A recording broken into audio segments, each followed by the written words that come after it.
gonna take you with me on a journey that I've been dreaming to do for years and years and years, and that is search for Atlantis.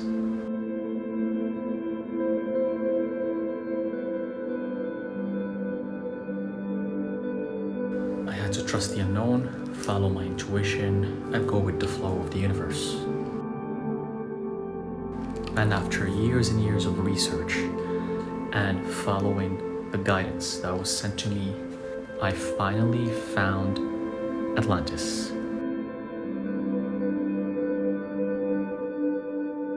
My journey takes me to Africa, and more specifically, North Africa, Morocco.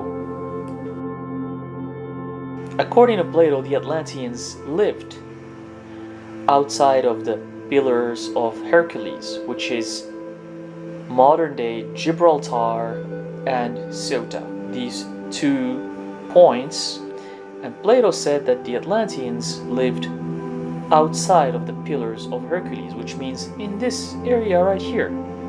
Without complicating things, if you think clearly about it, you can see that the closest land to this area here is North Africa, Morocco. And I was drawn to explore this area because the mountains are named the Atlas. They're named after the king of Atlantis himself, Atlas. And here is the Atlantic Ocean, which was also named after the king of Atlantis, Atlas himself. So I decided to explore this area of Morocco right here, the Atlas Mountains.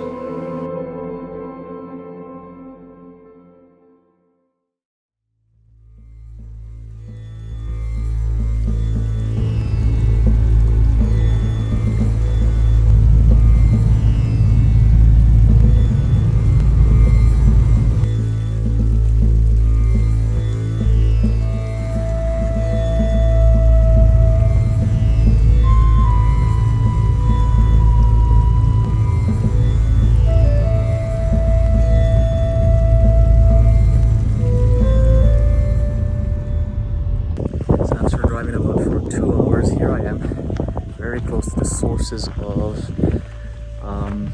this huge river that goes across Morocco. It's called Omrabi, and I'm going to the sources surrounded by the Atlas Mountains. The road was so windy and dangerous over there because I came across all the way from the top of that mountain to the bottom, and the road was so windy and dangerous, so you had to be really careful, but it was so much fun. I feel like I'm in some sort of movie.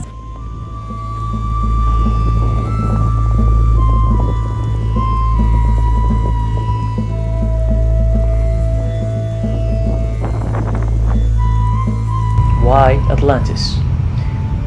Because it's the origin, it's where everything started, it's where everything ended as well. But why has it become a myth? Why many human beings around the world, including myself, have been obsessed with finding Atlantis? What I'm going to share with you is based on my own experience and the research I've collected. So this is not science, and it's not backed up by any scientific proof or evidence. It's all about discernment and resonance.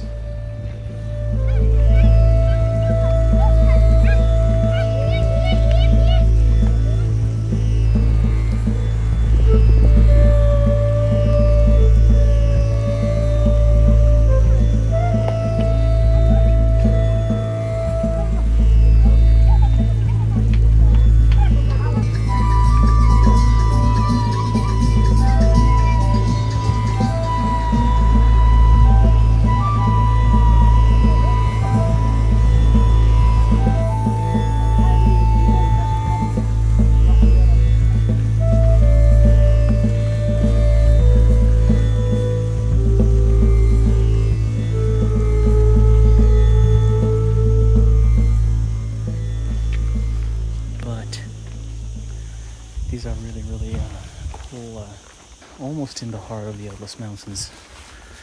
This is one of the most prominent areas.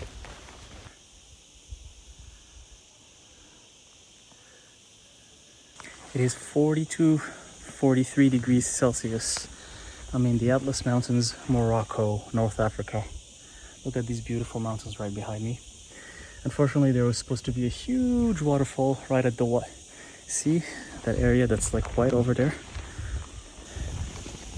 They're supposed to see like a huge waterfall there, but unfortunately it's all dried up because of the heat, and there's not as much water as before. And Morocco has built a lot of dams too, and that's why the water is not here. The energy feels great. This could have been some area where the Atlanteans lived before, or modern day Amazigh people. They're still here.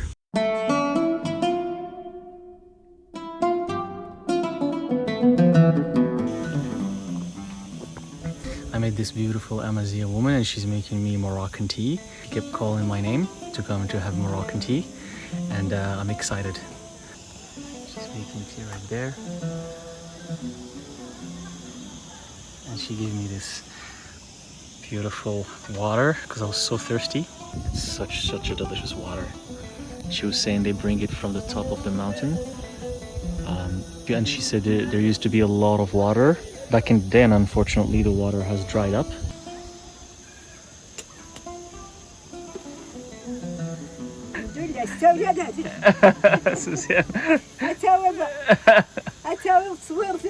Her energy was very grounding, and I could feel the stillness that she carries with her.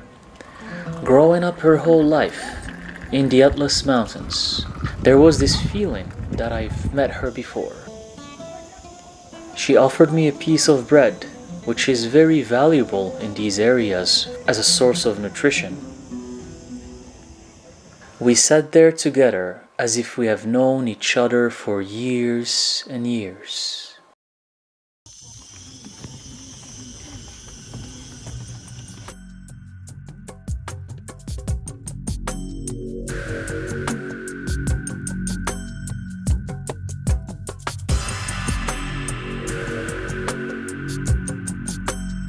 This is a cave, and it's in the Atlas Mountains, Morocco, and it's so cool. Outside is about 40 degrees, 42 degrees Celsius, but it's so cool in here. And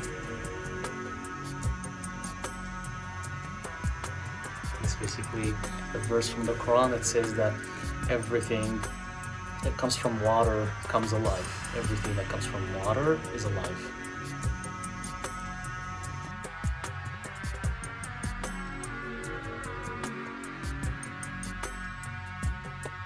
Wow, so guys, I just had this water and it's from inside the mountain, and it's one of the most beautiful, delicious waters I've ever had. It's so delicious because this is the water that never sees the sun. It's never saw the sun, so it's so... You can literally drink it. It's better than tap water. This is pure spring water right here.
Literally one of the best orange juices I've had.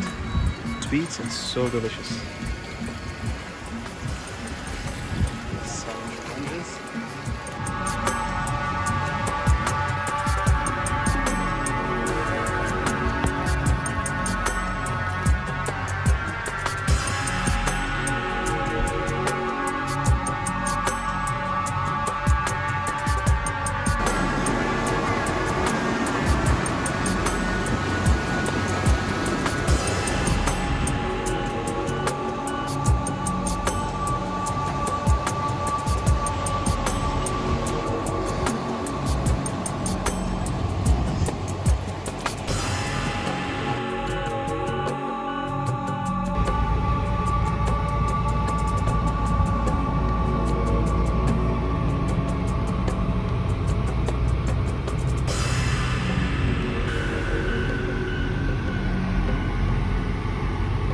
I just want to show you the variety of land that exists in the Atlas Mountains.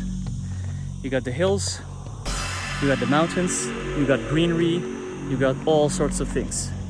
You got them all. Beautiful trees. What you see here behind me are these, there's some olive trees here and other variety of trees, as you can see. And if Atlantis was here, I can understand why Poseidon chose a land like this that has a very fertile soil, which is, these regions are very fertile for agriculture. It's known around the world. And mountains and beautiful water that comes from the mountains. I understand why Poseidon decided to create Atlantis and settle in these areas. That makes so much sense. The puzzle fits together, the dots connect. What do you guys think?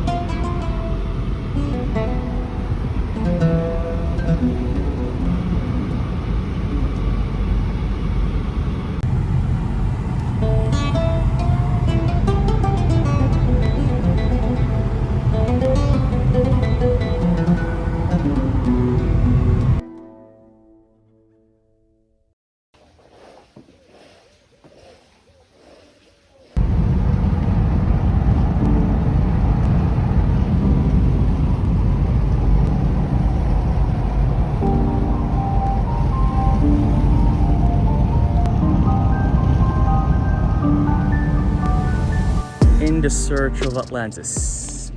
Behind me the Atlas Mountains, but they're all so foggy this morning. The drive is windy still. Look at the road, it goes all around the mountains. And then those are olive trees. This area is full of olive trees everywhere. And again, I'm gonna take the road in the search for Atlantis. It's very hot. It's another 38 degrees, and it's just the morning. It's only 10 a.m. and it's 38 degrees Celsius. It's gonna get to 45 later on, but the views are spectacular. They're amazing.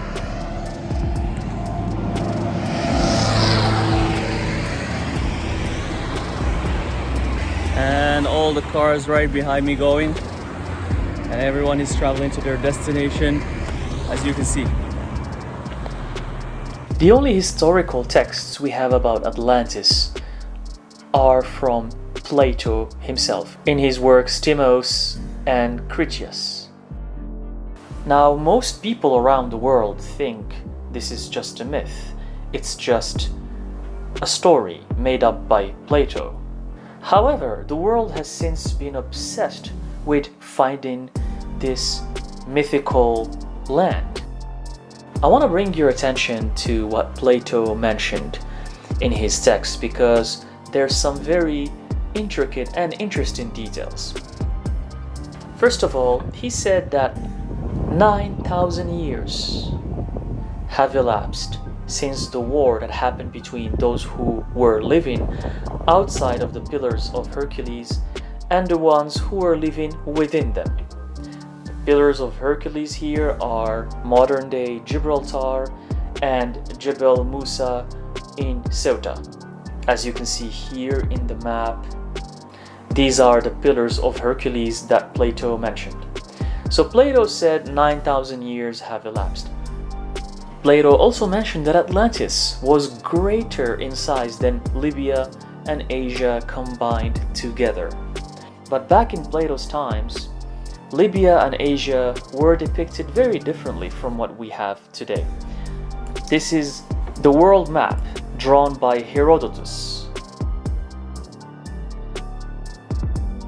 Libya was basically North Africa, including Egypt.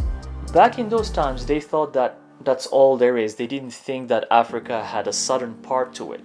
According to Plato, Atlantis was bigger than Libya and Asia in this map, of course, combined together. So can you imagine the immense size of Atlantis? That means that it was as big as a continent on its own, which is quite fascinating. So I had a very good night of sleep because I was really exhausted from the amount of roads, the amount of windy roads across and in the middle of the Atlas Mountains that I had to take. There's so many roads, they're very difficult to drive, they're very narrow, and let's get going. Look at this beautiful view that reflects North Africa. This is the town of Beni Mellal. The sky is so foggy. Apparently where I'm pointing my fingers right now, there's mountains, but you can't see them because there's so much fog. Again, outside the temperature is over 40 degrees Celsius. That's just the temperature nowadays in Morocco. And this is the month of, mind you, July, and it's not even August. In August it's gonna get even hotter. So it is very hot. I like it, but it gets really rough sometimes because it gets really, you feel like you're walking in a sauna basically. I barely experience this heat anywhere else in the world. This is like intense heat. Feels like Africa. All right, let's go explore. So I just arrived here and the road was closed. As you can see, they're doing a lot of construction. This is a beautiful view behind me of the Atlas Mountains. Now I'm going more into the depth of the Atlas.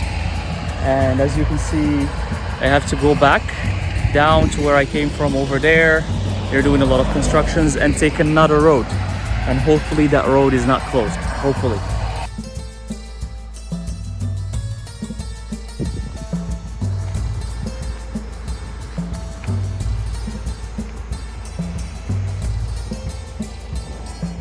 The guy who's guarding behind me, he's all day long on the sun, 42 degrees, 43 degrees. He asked me if I had some water, and luckily I had a lot of water with me, so I gave him a bottle of water, a big one, the liter-and-a-half one. I had an extra one. The guy, I mean, he's outside all day long doing his job. I gave him also some fruit, some nuts that I shared with him. It's a hot day and he's there all day long doing his job, and I respect that. That's really, really awesome. All right, let's take the road and see where we're gonna continue our adventures.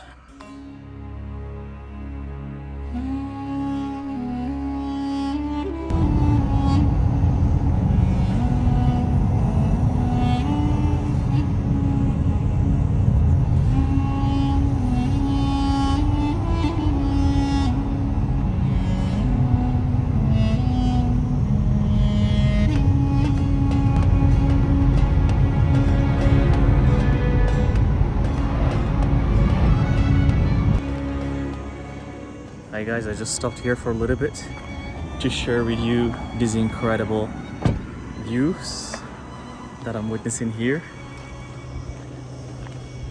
It's foggy, but you can still see the mountains from behind me, and even they extend all the way there, but you can't see them. The road is so crazy dangerous. It's so windy and the car is getting really dirty. I don't know if you can see because of the dust, because the road is really not the best. That's basically the road I'm taking. It's a very, very narrow road. Good thing I have this SUV because it's elevated, so I can see when I'm going around the edges. But how was Atlantis created? How was it formed? Who created it? According to Plato, he said that Poseidon, the god of the sea, storms and earthquakes, happened to have children with a human woman that he fell in love with. He had kids with her, and they were half god, half humans. So here we can see clearly a detail that many people dismiss or forget, which is the fact that Poseidon decided to build the island of Atlantis to settle with this human woman, and he decided to surround Atlantis with circles of land and water equidistant from each other. The purpose of adding water was to prevent humans to get to the island, because back then, more than 10 or 12,000 years ago, humans didn't know how to sail yet.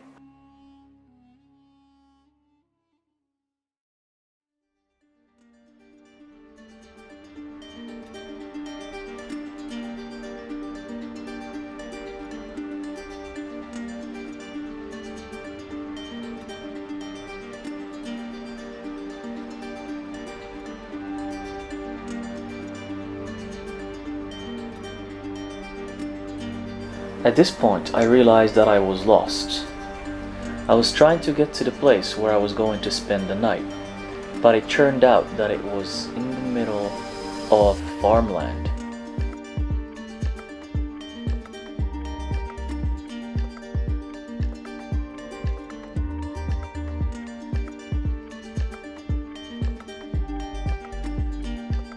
There were no paved roads or signs or anything.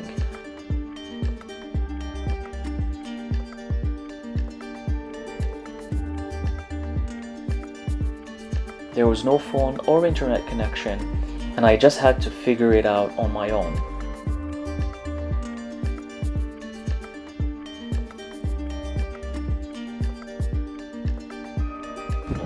Hey, I'm gonna show you more of this as I arrive where I'm supposed to stay.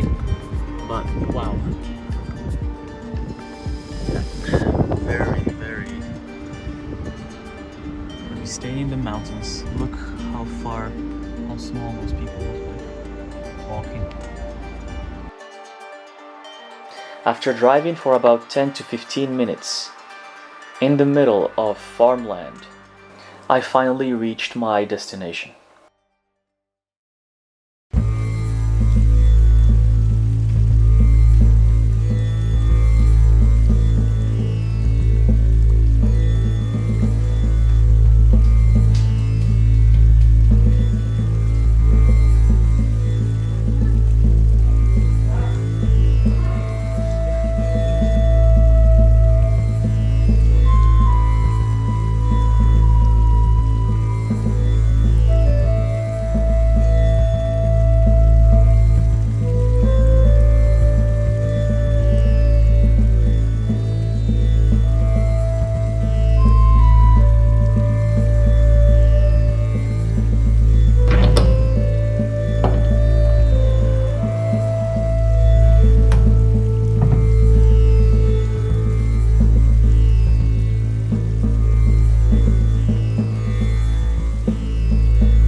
These trees with the thorns.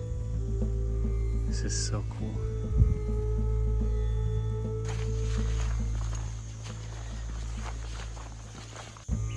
Some nice peacocks.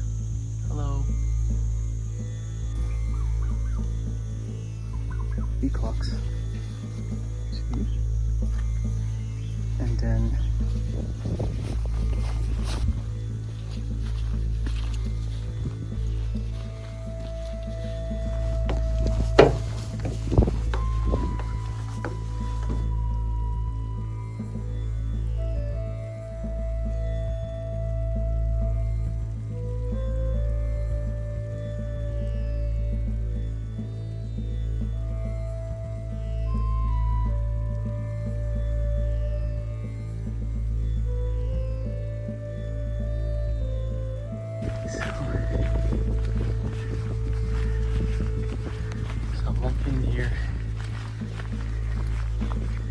just me.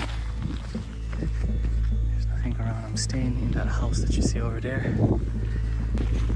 I'm supposed to go to that road over there, and after that road I'm gonna find the lake. As you can see, this is crazy. Atlas Mountains. I'm heading to the lake.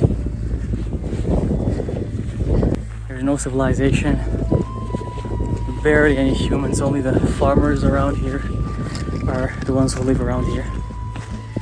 And this is turning out to be the Atlas hike. Whew. Wow. Again, it's 42, 43 degrees Celsius. So what you see behind me is the lake. Can you guys see it? Right there. So I'm gonna try to go up that hill to see if I can get a good view, because the lakes look stunning. I'm not really wearing hiking shoes, but see this hill? It looks close, but I'm pretty certain it's far. There's a lot of things to uncover here, because I want to get closer to the water.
I'm running out of breath and I'm really thirsty.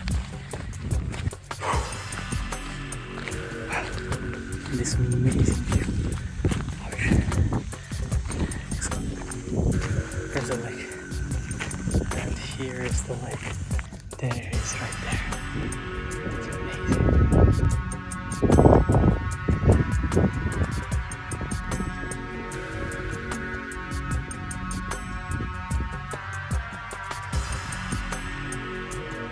That's Pilui Lake. It looks like heaven.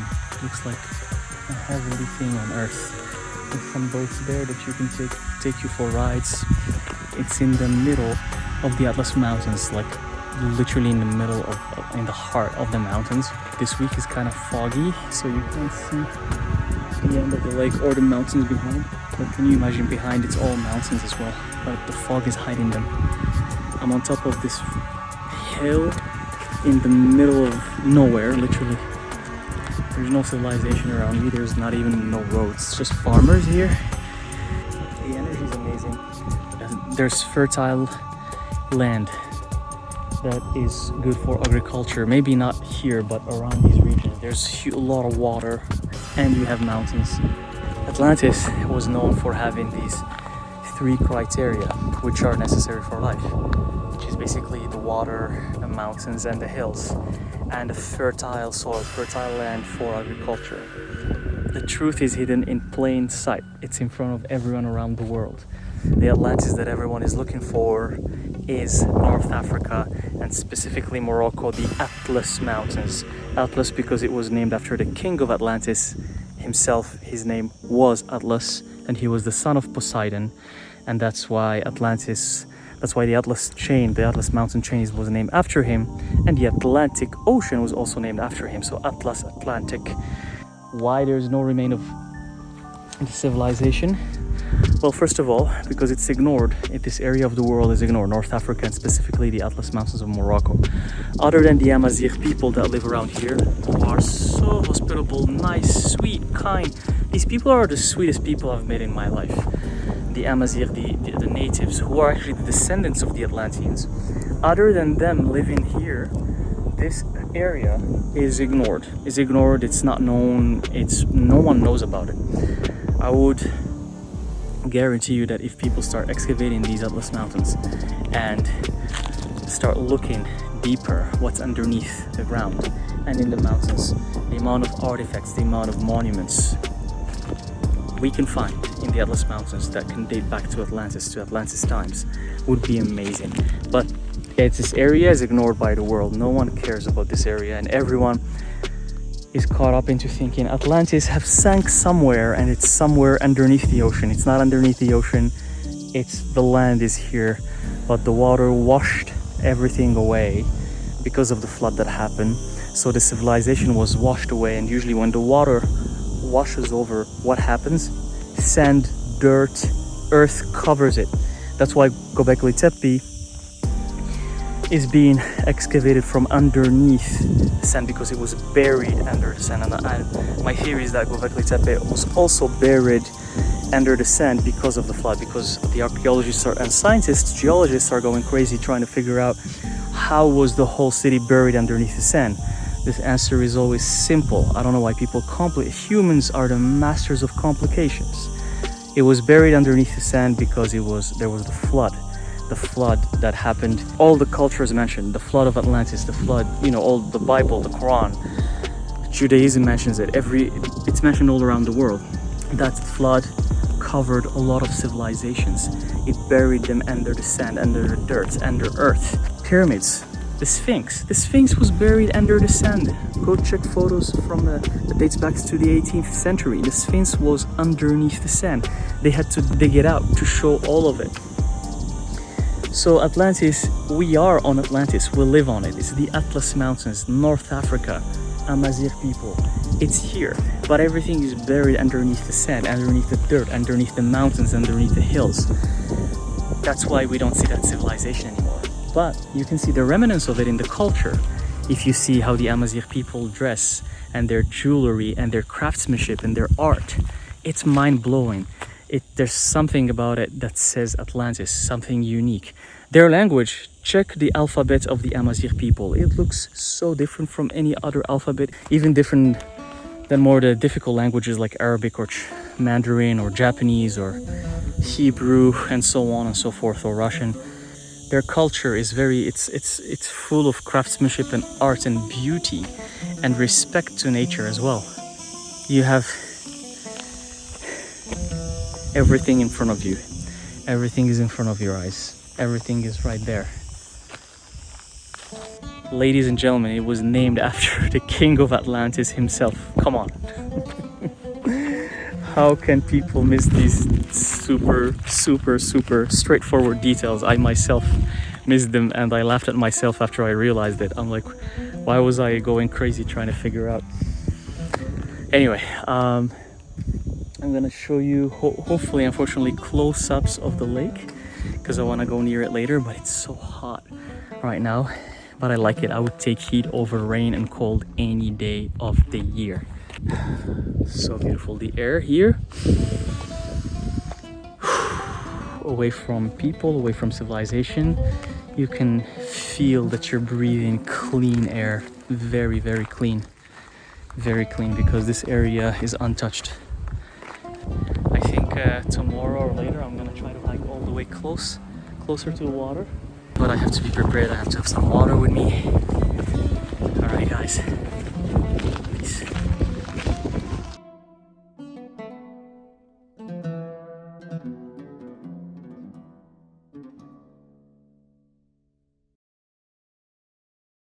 Heading into the lake called Dinli Dam. As you can see, there's literally nothing around me. I'm walking by myself. It's very, very hot. It's about 43 to 45 degrees Celsius.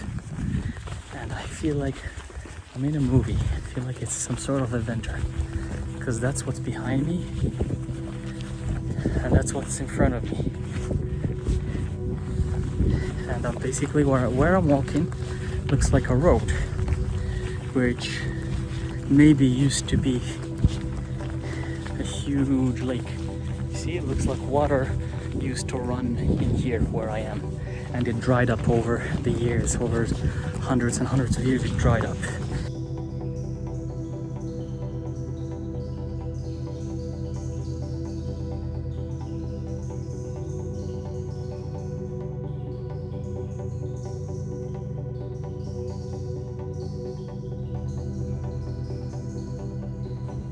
Something like, this is so spooky. You literally feel like you're stuck because there's nothing around. It gets spooky sometimes. Like some demons come out, get to introduce each other and become friends.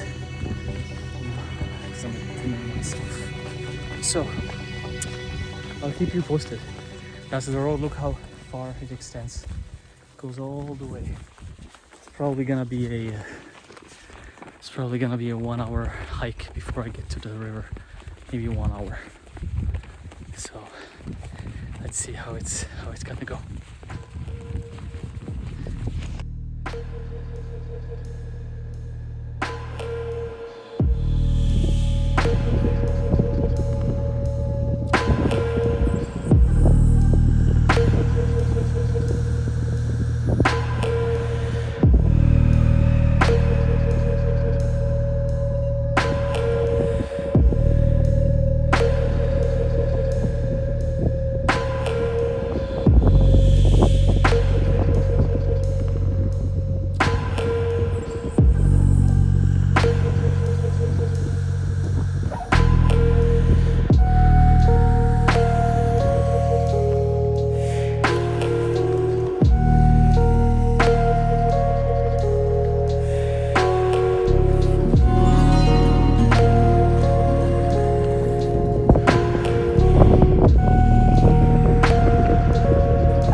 So windy. Little crossing there and then go there.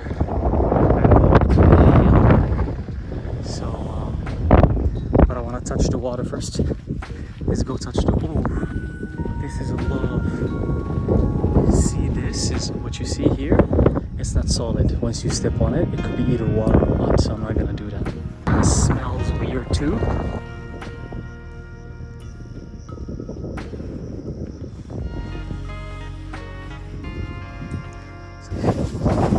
Lovers, there's frogs everywhere. There's tiny frogs everywhere. These are frog nests. Look at the frogs jumping everywhere. I hope I'm not stepping on them. It's like the frog houses. How am I gonna go there? Really?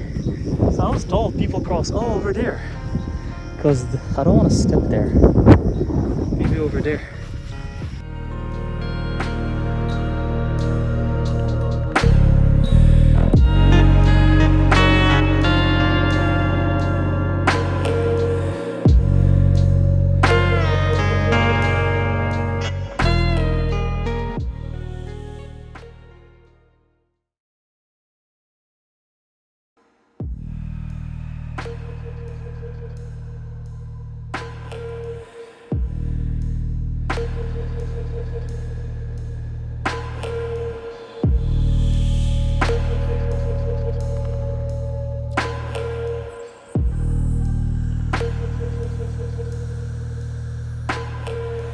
If it wasn't for the place I stayed at in the middle of nowhere, in the middle of farmland, I would have never been able to enjoy these sceneries.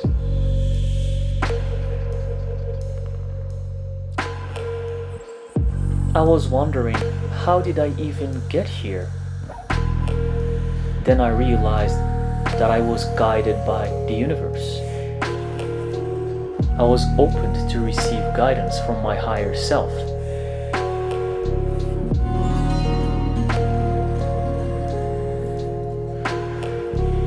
Visitors and tourists do not reach this area. It's very hidden and hard to reach.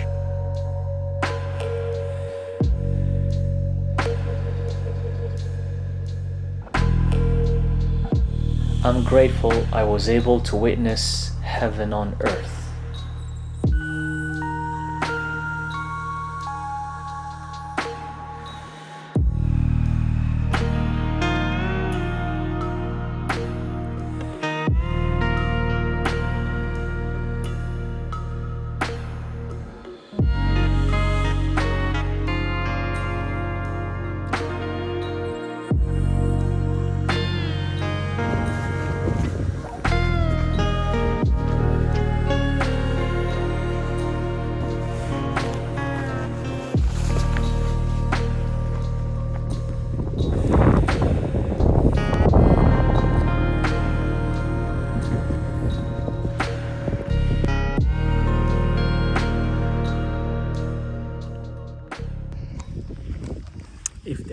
jinns exist. They must be from here. This is the kind of area that's infested with jinns and demons. Look at the ruggedness of the area, and I like it. I feel at home. I gotta find my way back to that little boat. That's where I jumped. By the way, like remembering the way back through these kind of like vast lands of mountains and hills is actually super hard, because it's hard to track back yourself. You know how many times over there in the mountain, in that huge hill, I was lost so many times. I'm like, wait, how do I go back? How do I go back? And when you look at it from here, you're like, oh, it's easy, you just go straight. But once you're there, everything starts looking the same. It's like in the desert, and you don't know which way to go, and it becomes really, really confusing and hard to track yourself. Heads up for that, you know. But I have a really, really good sense of direction. Like for me, any city I go to, or big or small, New York, Tokyo, Japan, or small, tiny, I'm pretty good at remembering just from the first time, max 2 times, and then I remember it right away. Like, so I have a good sense of direction. It helps me even in areas, in vast areas like this, where everywhere kind of looks the same. But I think for other people, they might struggle to even find the way back if you don't have a guide with you or something. Okay, so I gotta make my way over there. Found it. All right, first of all, test the waters. Test that you can actually step on these things and go to the closest point where you can jump from. So I think I can just basically, whoa, okay, all right. Okay, gotta be fast. Because all of underneath this kind of dry grass, it's like grass, it's soft but it's dry at the same time. I've never seen this kind of vegetation before. It's underneath, it's actually all mud. It's muddy, and frogs, tiny frogs like this live there. Probably snakes too, but they go way underneath. But yeah, as I mentioned, jinns, demons, if anything, believe it or not, the second highest peak in Africa is also in the Atlas Mountains. I'm planning to climb it. It's 4,167 meters. 4,167 meters. And halfway through the hike, okay? And I hope I'm gonna be able to share this with you in a video. Halfway through the hike, okay? There's this area that's called Shamharush. It's a tiny village. It's a tiny village inhabited by the Amazigh locals in that Mount Toubkal. Halfway through, this area is called Shamharush. It's literally named after the king of the jinns of Morocco, and his name is Shamharush. Why that tiny village is named after him? Because most of the people that live there worship him. They worship him, they do offerings for him. So they have some hostels for people who want to spend overnight there, for the hikers halfway through. And a lot of weird stories and folklore has been said about this. And the view is amazing because it's a super high mountain. And it's also kind of like this, it's rugged, it's rough terrain, you know? It's a rocky mountain, it's very rough. It's not like green and beautiful. It's kind of beautiful, but in a very dark way. It's a dark beautiful. And it is said, the legends say that people hear weird screams at night. They hear weird rituals, people do rituals. There's this huge rock that's painted in white, and they worship him near that rock. And you hear women screaming at night. There's many people doing sacrifices. They slaughter sheep for Shamharush, for the king of the jinns. And yes, it is happening in Morocco. It's one of the culture and tradition of Morocco, and it's one of the things that has coexisted with the religion that's in this area. It's coexisted and it still exists, and it did not disappear. In fact, just 2 days ago, in one of the places I stayed at in the heart of the Atlas Mountains, I had a poltergeist experience. I'm gonna share it with you in another video specifically on just about poltergeists and my experience with poltergeists and what I went through. But it happened to me just 2 days ago. The soul, before it comes reincarnates, it comes from somewhere.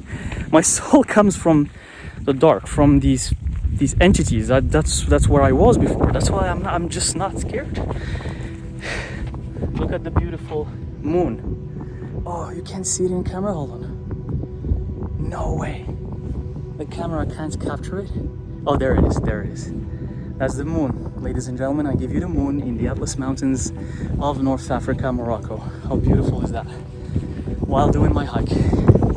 I love this place, it just gives me so much powerful energy.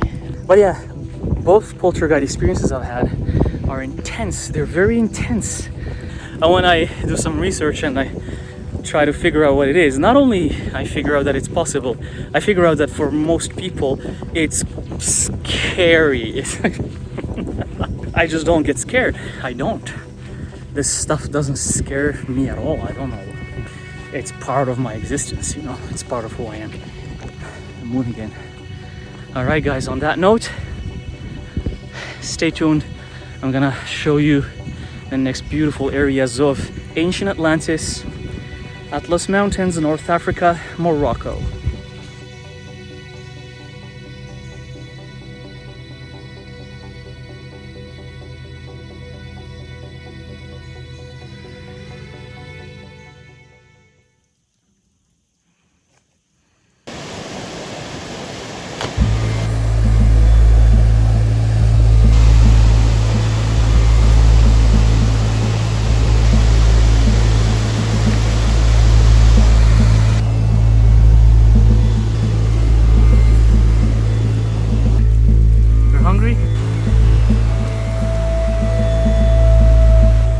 Behind me, the beautiful waterfalls of Ouzoud, the biggest waterfalls in Morocco, second biggest in Africa. I'm sweating because it's so hot, but it's amazing. It feels great. 43 degrees Celsius, and these views are breathtaking.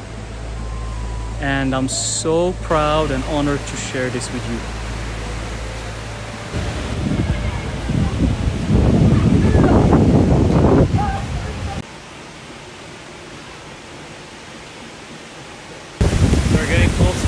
To the waterfalls. There. Wow.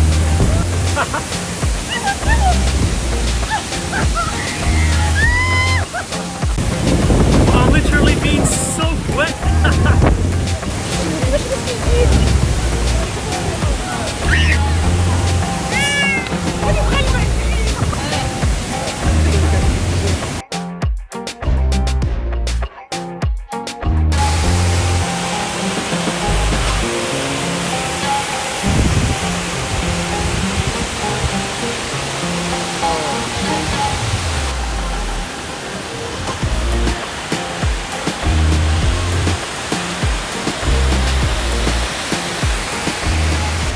My friend Ismail here.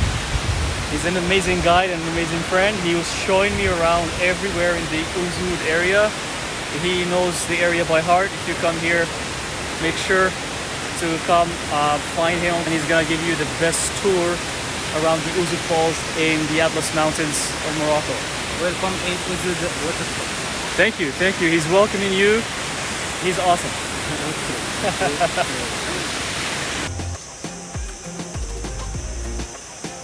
And here's their grandpa.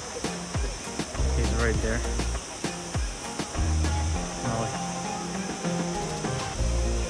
they're so friendly.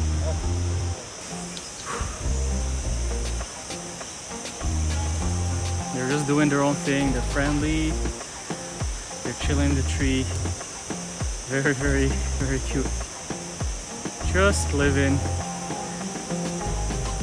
These animals know how to live. Way better than human beings.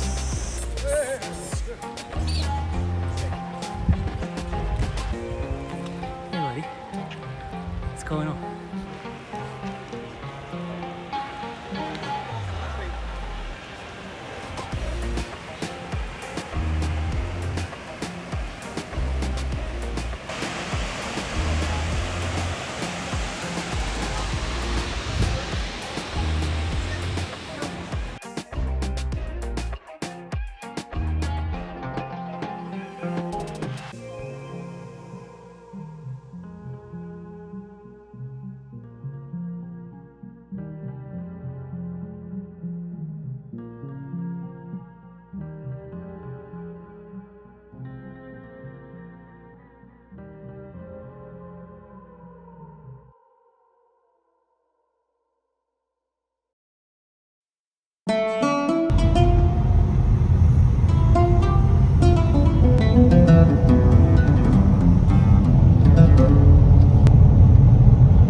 this beautiful bed.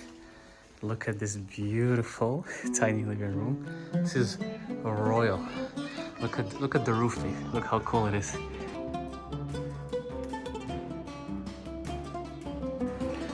I took some time and relaxed in this beautiful Kasbah Riyadh.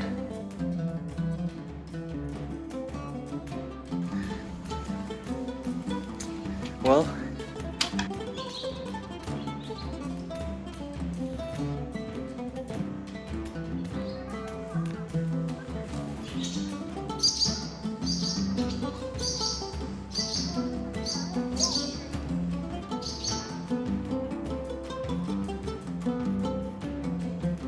I had to replenish my energy, eat, and relax because I had a long drive ahead.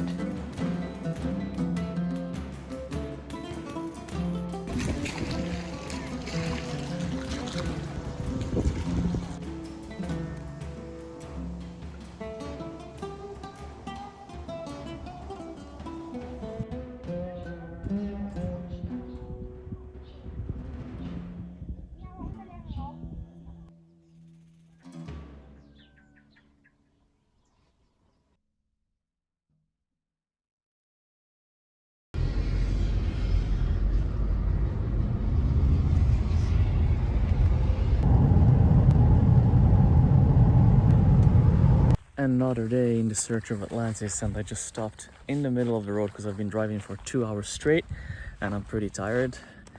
And I stopped here to stretch my legs. Look at these walls. Looks like someone was trying to build something here to stay in it, but they abandoned it. Look at those beautiful mountains behind me. I think those are the end of the Atlas, because right now I'm heading to the beach. I'm heading to the coast of Morocco that has beautiful beaches that are all on the Atlantic Ocean, on the coast of the Atlantic Ocean. It's about 42 degrees Celsius, and I'm by myself in the road, as you can see here. Look how empty the road is. But I had to take a little break. In 2 hours, I still have another 3 hours to go in the search for Atlantis.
Incredible view. It's amazing.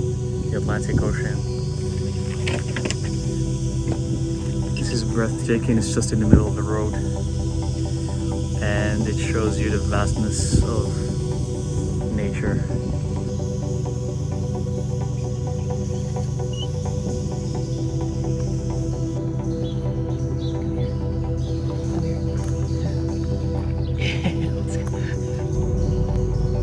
The road was quite long and tiring.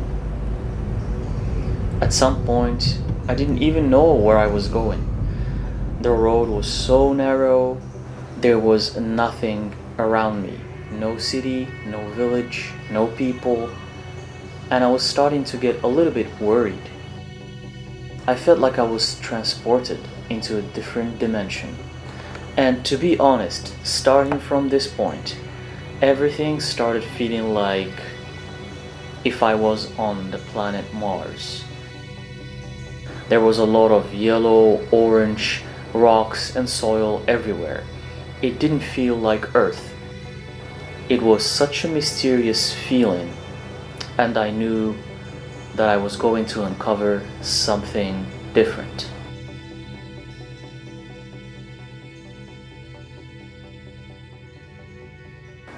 I found this nice bed and breakfast last minute. I had to book it literally from the car, and I was lucky enough to speak to the owner over the phone just before I took off. I was told that they had an available room, and I was so relieved.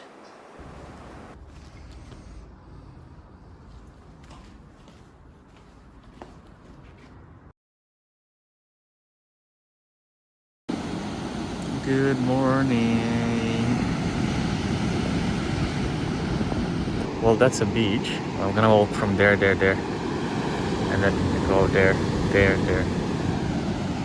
I was not planning to come to this area, but for some reason my guardian spirits spoke to me and I felt guided.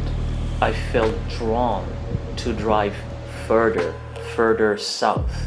I didn't know what to expect, because even when I spoke to the locals, I realized that a lot of people who live in Morocco have never been to these areas.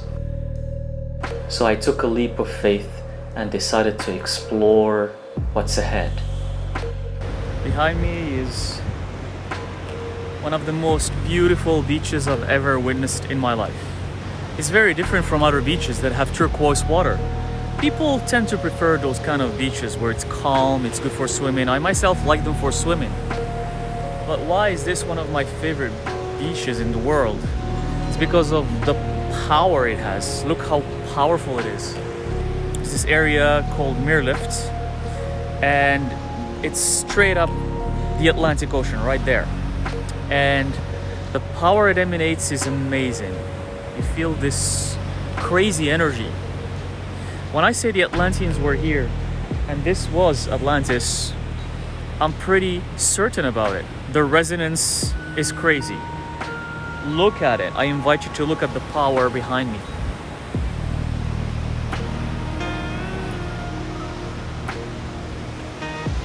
There is no sun. It is hot. It's not cold, but there is no sun. And the waves are so powerful. And look at the rocks behind me, these huge rocks. Look how crazy they are. Atlantis is right here. And I'm enjoying it at this moment, and I hope you're enjoying it with me.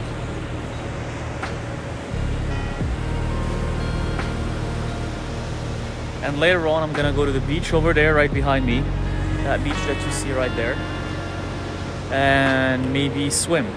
It's so cleansing. I feel recharged just by standing here. And that rock right there is gonna be my meditation rock.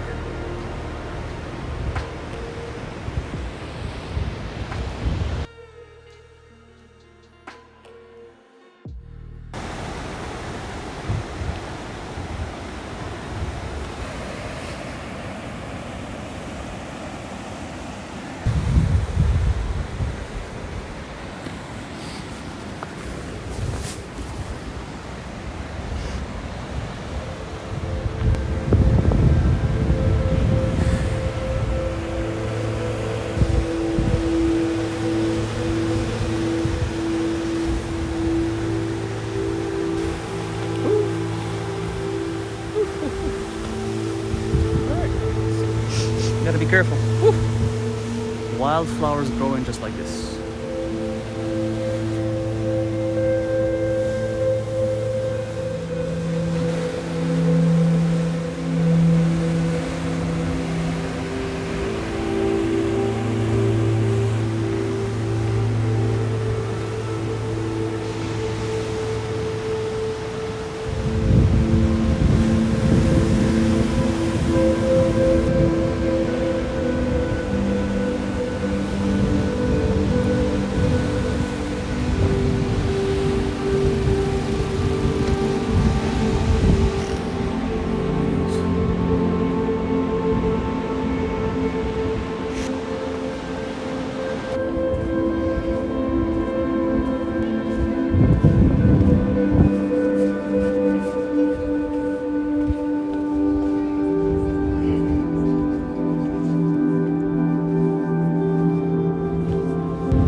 This beach is unbelievable.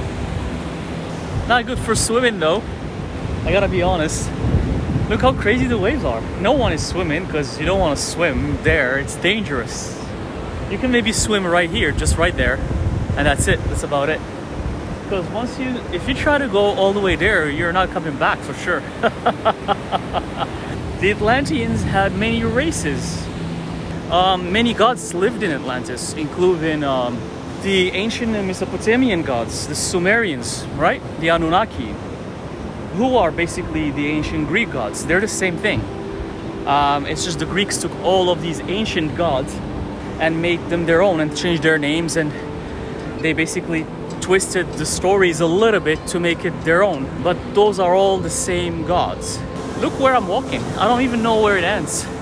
You can see it ends there, but it looks so far. It looks like I'm walking in some sort of heaven or something. For example, Enki, many say that Enki is also Thoth in the Egyptians, right?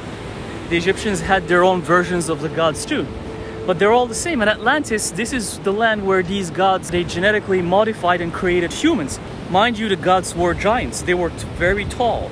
They were at least anywhere from 9 feet tall minimum to 15, 17 feet tall maximum. To them, these waves are a child's play. They were huge. They were strong. They were masters of magic. Magic to them was like science. It was normal. The elements of nature, like water, fire, earth, air, they were masters of these elements. They could play with them and control them. Not like us. They lived for thousands of years. Their lifespan was about 1,000 years each. You would live anywhere between 700 and 1,000 years. There are others who live longer, but they were like the priests. Like nowadays, when you meet some people who are very wise and very healthy, they could live up to 120 years. So they had some exceptions too, just like us. I'm not saying that Earth doesn't have other similar areas or places, but the energy exhibited by this place is phenomenal. The perspective of time, for example, to a dog, 15 to 20 years is a very, very, very long life. To an insect, 2 days is a very long life. Maybe for an insect, 1 minute is 1 year. So for an insect, 2 days is an eternity. That's why their perspective of time is very different. For a dog, 15 to 20 years is an eternity. Same for a cat. For a cat, 10 years is an eternity. For humans, 100 years seems like an eternity. For the gods who lived on Atlantis, well, to them, 1 year feels like 1 hour.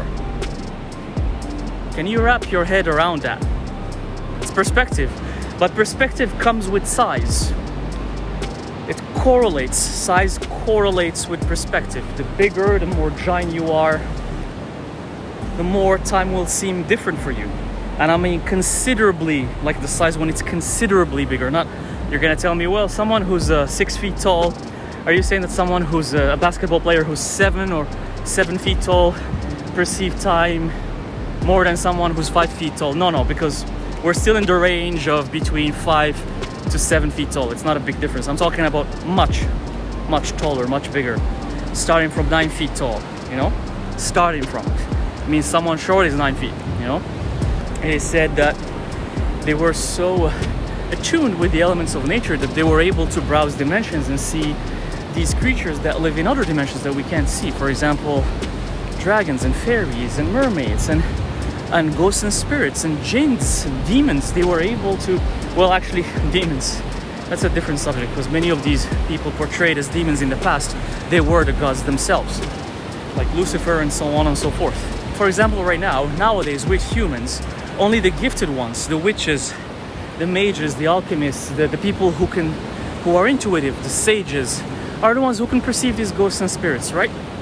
Back then it was everyone. They knew they lived on different dimensions, and to them it was like such a normal thing to do. It's like, yeah, okay, I know, that's a ghost, that's a spirit, they live on their own dimension.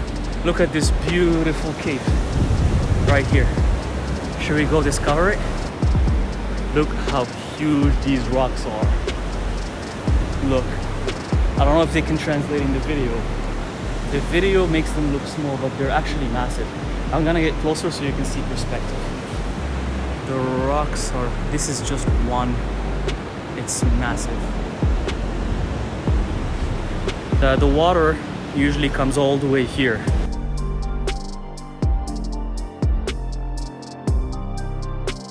And the little shells that live here. See the shells? They're everywhere.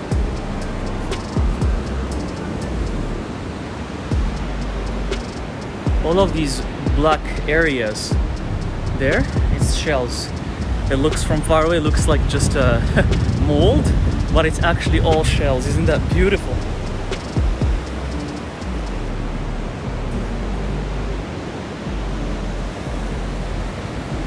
And talking about caves, caves are where most spirits and ghosts and jinns hide.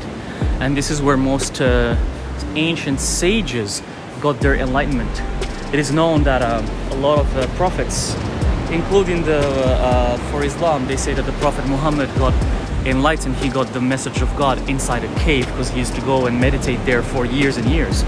Look at this gorgeous cave. This is the best church. It's the best cathedral. It's the best mosque out there. Look at this. Nature itself can be your place of meditation and worship. Why do humans build little buildings and consider them as as divine, as something like this? I'm sorry, but this is divine. If this is not divine, I don't know what is. Look at this. This is real divinity created by Mother Nature itself.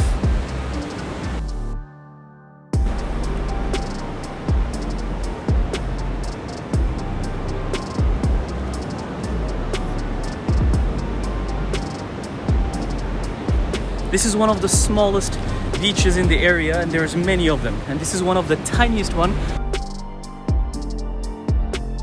So I'm at the end of the beach, literally. So I think it was about, as I said, a 30-minute walk from end to end. The energy is spectacular. At nighttime, the water covers all the way up there at nighttime. See the little shells? Ooh. Whoa! All right, water reached my knees, almost. I gotta get out of here before I don't mess with the Atlantic Ocean. I don't mess with Atlantis. For anyone who wants to meditate or and just get look at this cave. If you can just sit there, let me show you. Let's go a little bit deeper. So if you can just sit there and meditate and listen to the water, and I'm blown away how no one litters here. Maybe they have people cleaning up these things. And the color of these rocks, wow. All right, for all the crystal lovers, for all the crystal experts, what is this? What do you think this rock is? Because I don't know. It's orange and it has this kind of texture. What do you think it is? Let me know in the comment section. Filming this in July, so imagine they say in spring or fall, it's even emptier, so there's less people, less tourists, and it's even way more powerful. Like, I'm not sure if you can feel it, but this is like the metaphor I want to give you for this. It almost feels like it's an unlimited, ginormous hub, huge reserve of energy. Okay? You know, we're not talking about physical energy, we're talking about emotional, mental energy that you can only feel. It's unlimited, it never runs out. And thank you, Mother Earth, for this. Thank you. Thank you for this beautiful energy. I understand why the Atlanteans settled here. Because you never run out of energy here. You don't run out of energy. It's always here. Another cave I'm gonna share with you, right there behind me. That's another big cave. A lot of people usually talk about points of energy around the world that are super high in energy. So one of them is the Pyramid of Giza. One of them is the Temple of Delphi, where the Oracle of Delphi used to live in Greece. No one ever mentions a beach or an ocean with high amounts of energy, which is very interesting. Yet, it's where the Atlanteans were living, the gods themselves. And if you come here, I feel like you can get cleansed. Spend here 3, 4, 5 days. You're gonna go back to your country and you're gonna be cleansed. You're gonna feel like that's it. All the mess that was in you is gonna go. It's gonna go away. Trust me. Look how huge this cave is. This is a massive cave. Okay, that's how big it is. See how huge the rock looks like in comparison to the people? That gives you perspective of how huge this place is.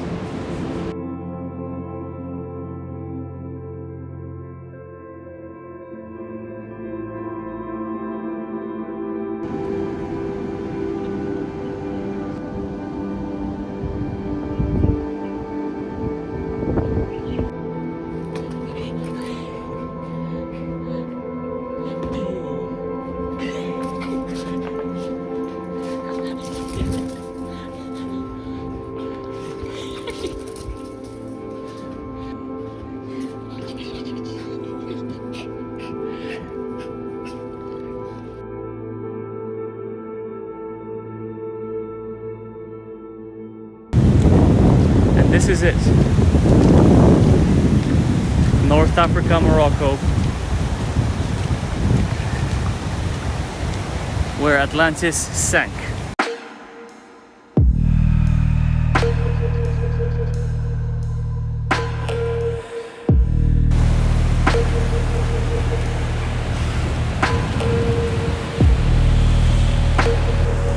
This is the connecting point to the land that sank over there.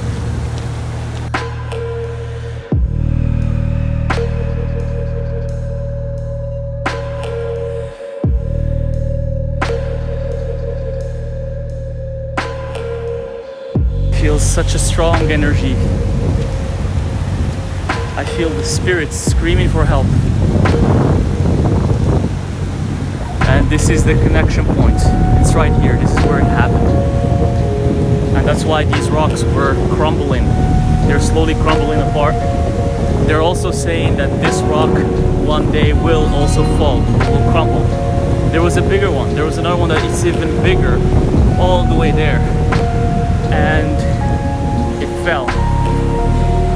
But this one is left here. Look at this beautiful. The energy here is unbelievable. The energy here is amazing. And this is probably where it all happened, right here.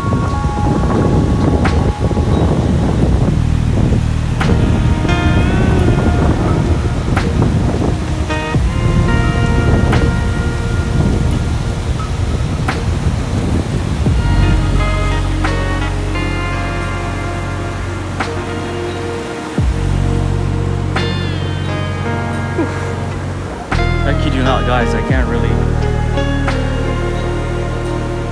speak.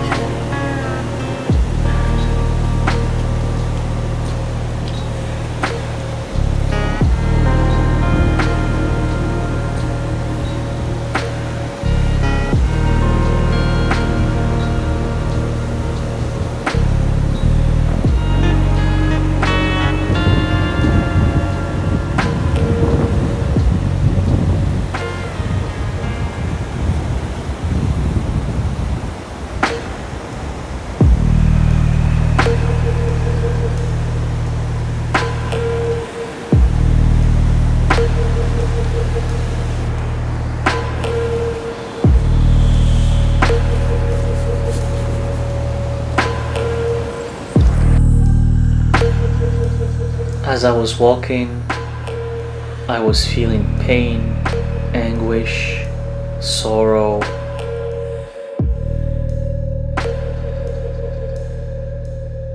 And I started to remember. I started to remember that this is where it all happened. This is where Atlantis sank. I was able to hear all of the spirits suffering and asking for help. They're still stuck in this area.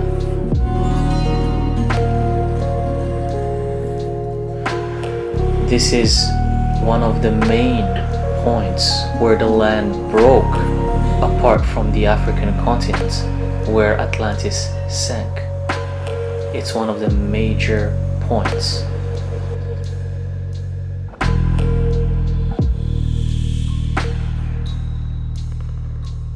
I could hear people suffering.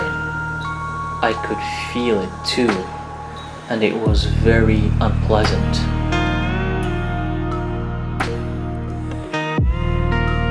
This was the second day I went there just to confirm the feeling that I had. And the feeling was consistent.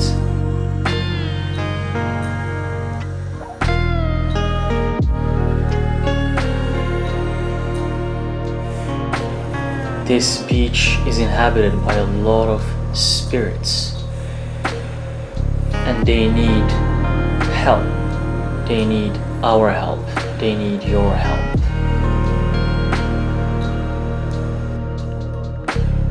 Can you imagine them being stuck since the sinking of Atlantis for thousands and thousands of years?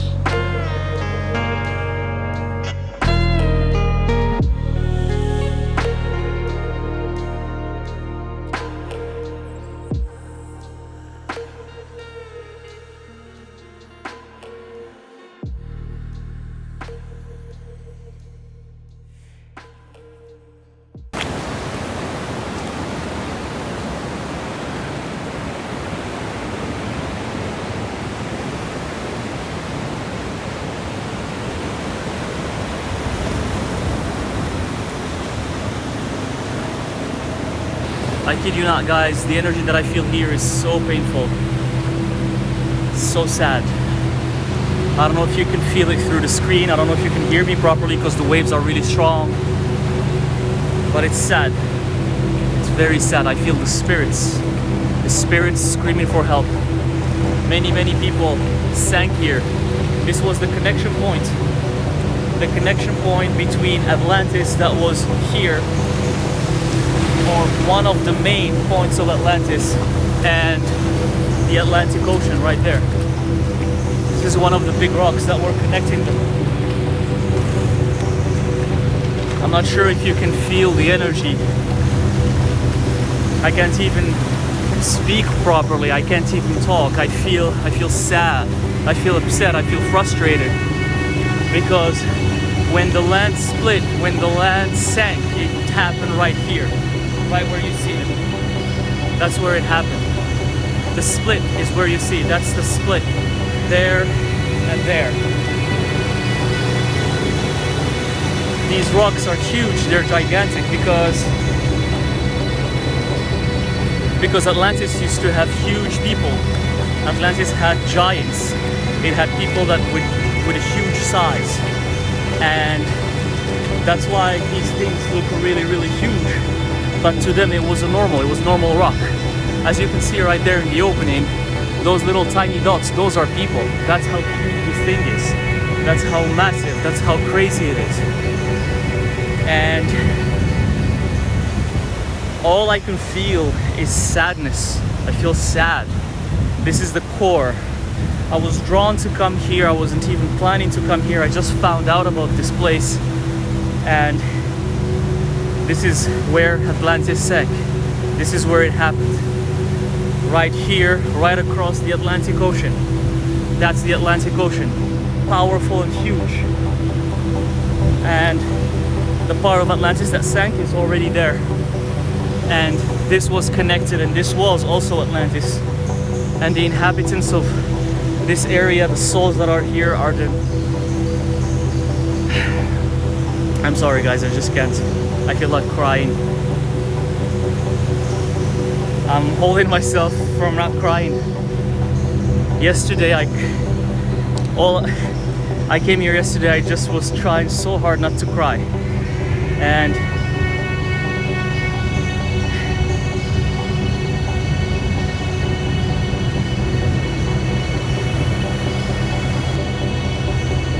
got these beautiful rocks. And this area is full of caves as well. There's caves everywhere.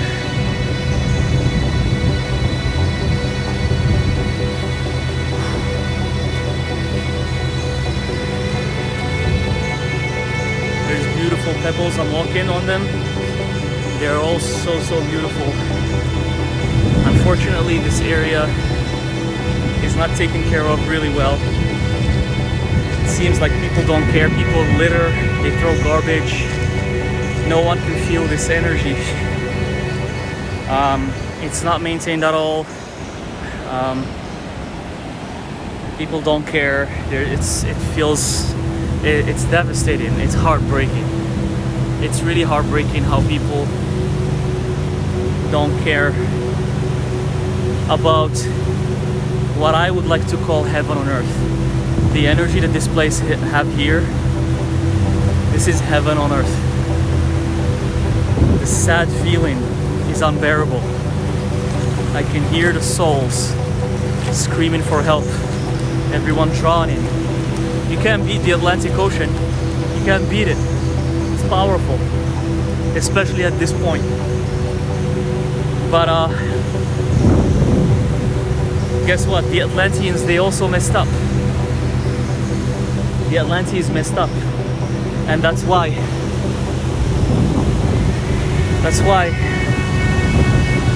they sank. That's why the island sank, because they messed up big time. And we might sink too, because we're messing up too. So we might sink as well. We have to be careful.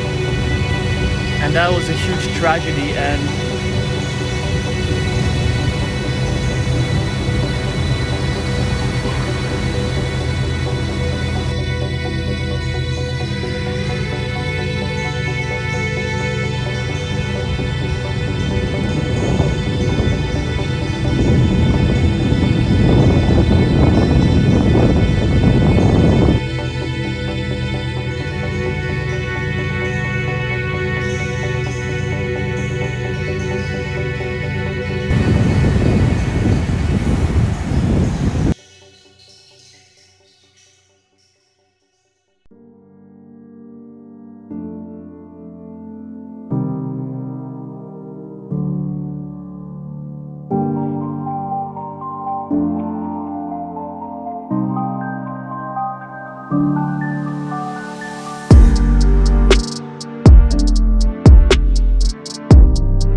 about this area, and I hope you can hear me because it's very windy, is that it's full of caves.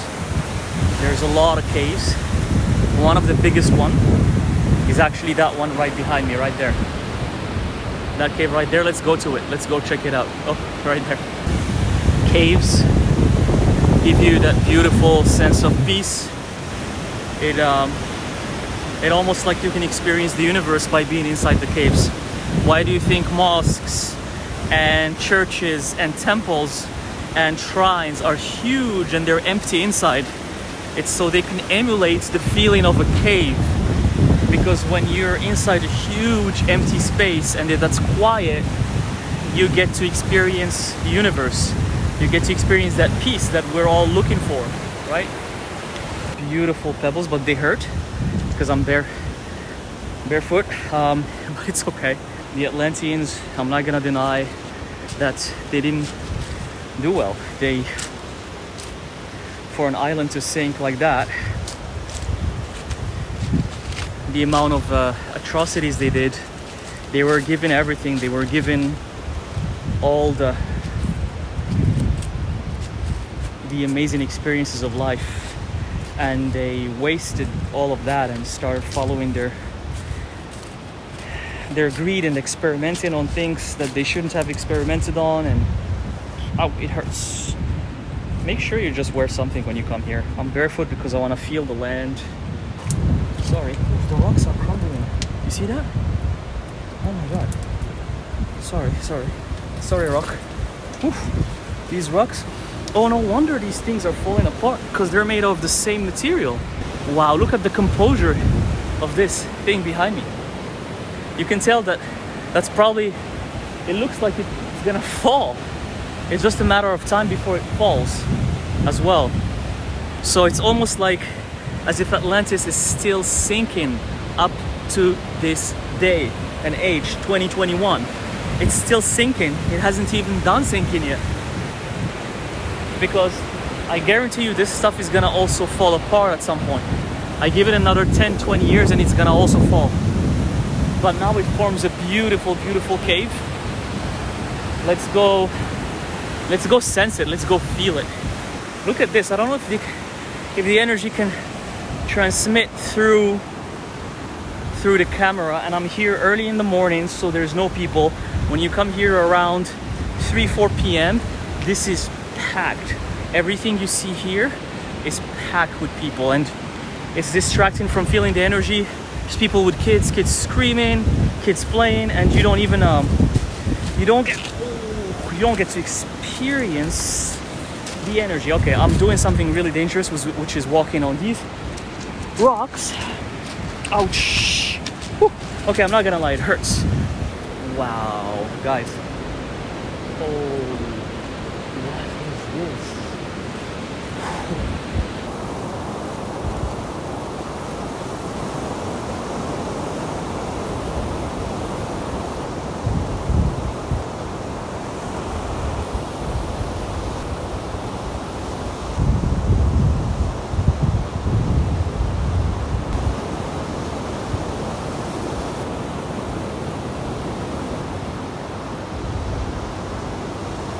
Guys, are you ready to experience this majesticness with me?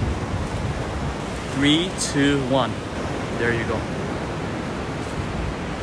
Look at that.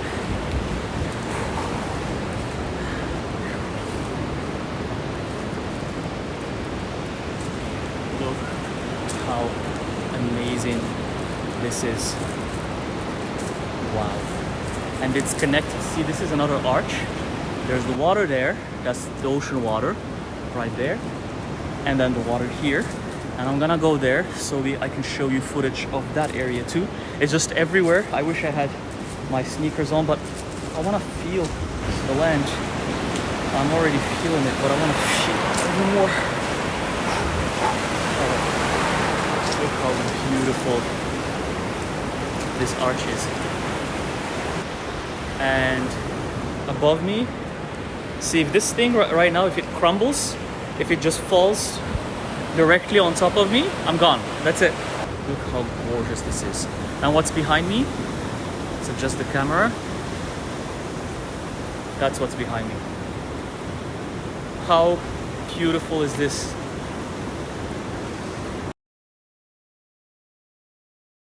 Honestly, something here feels strong, and it's like I want to get that feeling of crying, and I'm not gonna cry. I'm just gonna do my best to share this with the whole world, with you guys, and you guys have to share it too, so everyone is aware of what happened, because Atlantis is the core, it's the root of the civilization. It's where everything started. It's where everything happened. It's where the humans messed up. It's where the humans did things they shouldn't have done. And we're still doing things we shouldn't do.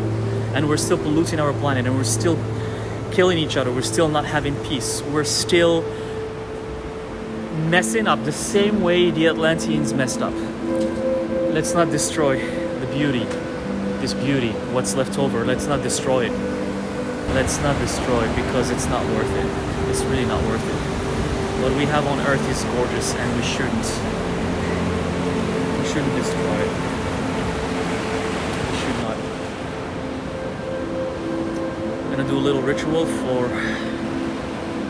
just with my heart for the people who passed away, for the spirits that passed away. And I want you guys to pray with me for all the spirits that passed here, to relieve them, to release them from their pain, from the misery, and from the hardships they've been to. This was a very, very hard experience. And please, if you're watching this, this is for the Atlanteans who sank. If you think you're from Atlantis, and you're probably is from Atlantis. Let's pray for them, because what I'm feeling here is very sad and strong, and I need you guys to put your energy as you see this video and send your energy here to release the souls of this land. You and me probably made it because we're reincarnated, but they didn't. They're still trapped here, and you can feel their pain. I can feel their pain.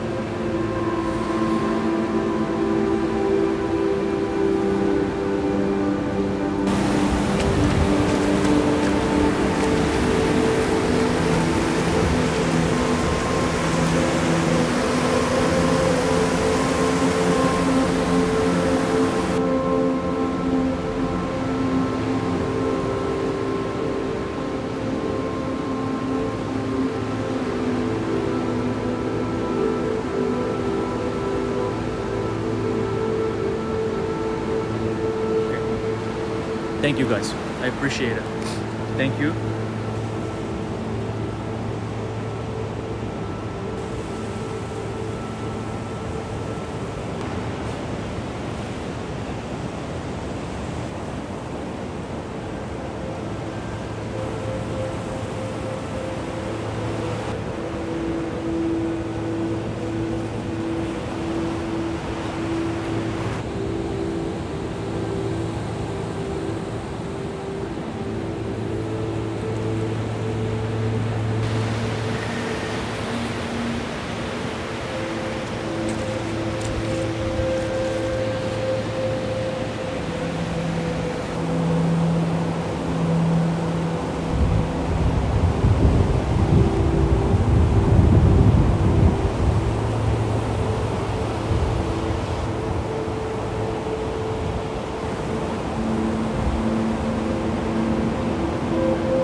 Ancient Atlantis, right here, Atlantic Ocean, North Africa, Morocco.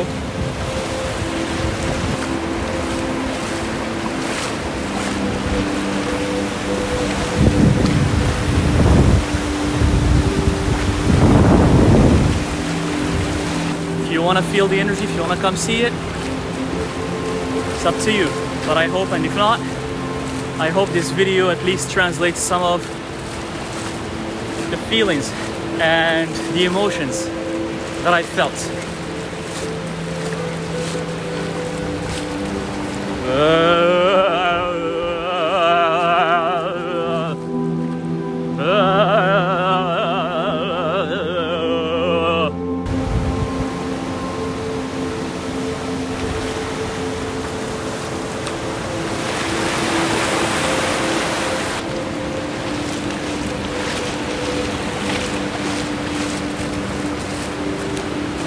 I hope you enjoyed this experience that I shared with you. I hope you can feel what I'm feeling as well. And please, just one last message that I have for you, for everyone. Please don't miss up Earth. Let's not miss up Mother Earth. Mother Earth, once she's had enough, that's it. She's gonna get rid of us. She's gonna get rid of us if we keep doing the same things, if we keep doing the same mistakes, and if we don't learn. She's not gonna put up with us anymore. Look at this beauty, because the magic that we're all looking for, the beauty, the magic, this is it. It's right here. We have it. It's right here. Look no further. It's right here. Thank you, universe. Thank you.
On the way back, I had a long drive.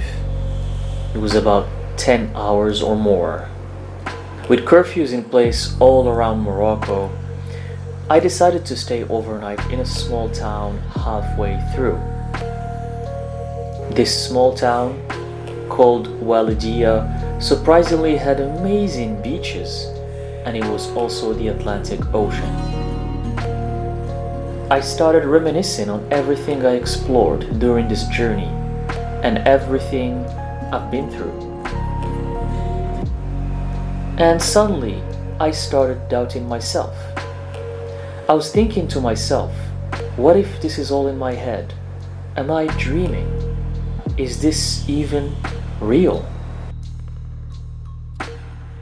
Then I did what I usually do in cases like this, which is asking the universe to send me a sign.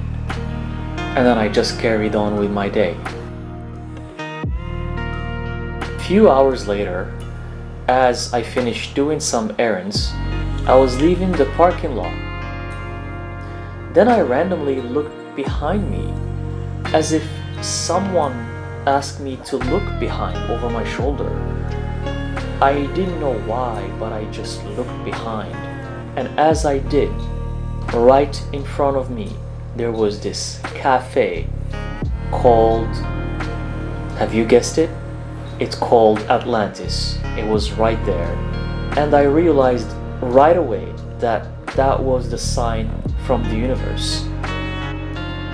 In my reality, that is my truth. That is what I believe.